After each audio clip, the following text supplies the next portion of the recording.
merci encore. Je me souviendrai au mois de décembre 2024, le parquet général appelle la Cour d'appel de Conakry a adressé une réquisition à monsieur le commandant de gendarmerie spéciale ville de Conakry, à monsieur le directeur régional de la police de la Conakry, à l'effet de procéder au démantèlement de toutes les zones criminogènes 13 communes de Conakry. Et cette opération s'est poursuivie jusqu'au mois de janvier, février.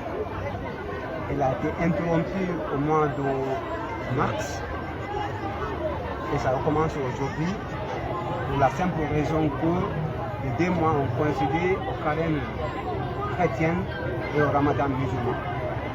Et cette opération va continuer. Comme on avait dit à l'entame, c'est une opération qui va être pérenne. Et ceux qui ne sont pas prêts, qui les toujours dit, c'est le bon moment de démissionner. Mais qu'à cela ne tienne, nous tenons à remercier très respectueusement les forces de défense, j'allais dire les forces de sécurité, la police et la gendarmerie, sans oublier la délégation spéciale de Sonfonia et madame la gouverneure de la ville de Conakry, qui, avec un esprit républicain, dans une synergie d'action, vous allez constater que nous sommes tous là, dans le cadre du démantèlement des zones criminogènes dans la ville de Conakry. Parce qu'on ne peut pas parler de développement, on ne peut pas parler de paix, on ne peut pas parler de tranquillité sans sécurité. Actuellement, si vous constatez que Conakry est devenu, s'il faut le dire, pour certaines zones de Conakry, un fléau qui gangrène la société guinéenne.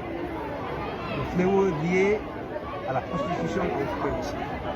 Ce que nous déplorons souvent, cette prostitution se fait au vu et au su des responsables territoriaux, les chefs de secteur, les chefs de quartier et aussi les administrateurs des marchés qui ont une mission de police administrative.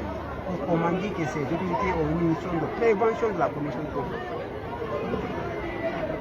La police administrative, si elle agit en amont, quand je parle de police administrative, je parle en tant que juriste, si elle agit en amont, franchement la police judiciaire va se reposer.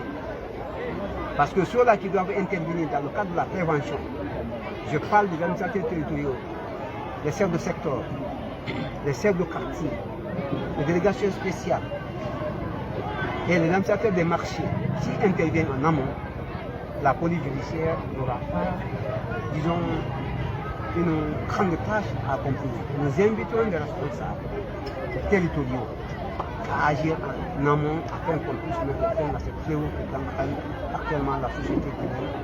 Quand je parle de fléau, je parle de la consommation de la drogue à outrance, je parle aussi de la prostitution à outrance, au vu aussi de tout le monde. Et la dernière première de notre humaine, c'est la sécurité. Après le droit à la vie, c'est le droit à la sécurité. C'est un combat pour tous.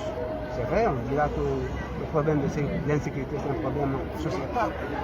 Mais nous devons prendre conscience que nous avons une mission commune qui consiste à lutter contre ces gens qui contiennent la société actuellement.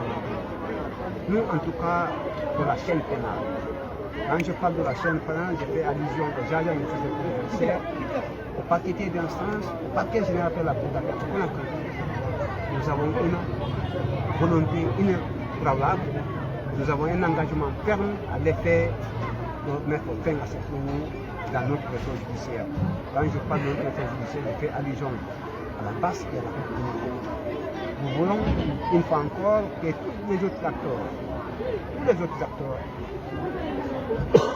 conjuguent le même verbe avec nous pour qu'on puisse mettre fin à cette fléau. Tel est mon message et je vous remercie pour votre attention. Merci, monsieur le procureur. Merci.